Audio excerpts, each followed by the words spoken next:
Okay, it turns out that the soccer deaths in Port Said may just as likely have been caused by paid thugs, and this might all be politics. But and it's a real tragedy. But either way, it was done by human beings. Human beings did this. Some people say people from Port Said would never have done this, and I'm sure that people from Port Said are lovely, but the reality is, you never want to say, people from my town or this town would never behave this way. Because just as you can't say all Muslims are good, all Muslims are bad, all Christians are good, all Christians are bad. There are people that go around saying things like that.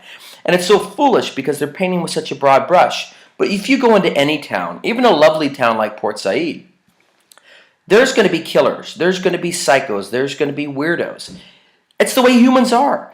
If Port Said was the only place in the world where everybody was lovely and nice and sweet, we would go over there, we would take the DNA from all of the people from Port Said, and we'd find out how to make the perfect society. So to say people from Port Said would never ever do that is dangerous. I would never say, hey, look at that crime that happened. No, it couldn't have happened in our town because no one from my hometown would ever behave that way.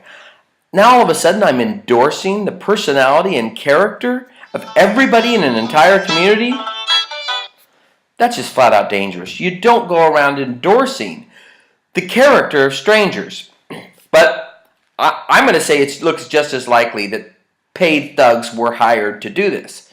Humans. Port Said is only filled with humans. The killers were all humans. So we keep, Egyptians, Muslims, Americans, Christians, right-wing, left-wing, soccer fans. We keep identifying all these people, but they're all just humans. So no matter what happened, humans killed humans at that game. Sports are taken too seriously.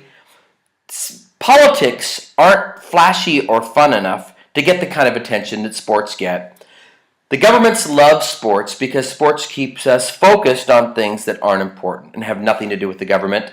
The government is always using the sports teams and sports itself as a tool to distract people and now potentially to oppress people as well. So let me know what you think, and let me know what you think about people who judge the personality and character of other people by their faith, by their hometown. Again, dangerous, and I'm sure that, like I said, I've been to Port Said, it's a beautiful place, but I wouldn't go and say, hey, I'll guarantee you that not one murder over there was caused by a Port Said local fan who was angry. I'm not going to say for sure that didn't happen because I don't know the psyche of everybody anywhere.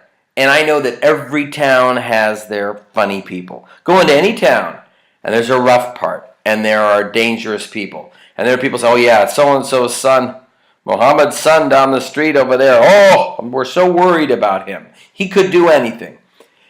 We all have them. We have dangerous people everywhere, all over the world. So anyway, let me know what you think.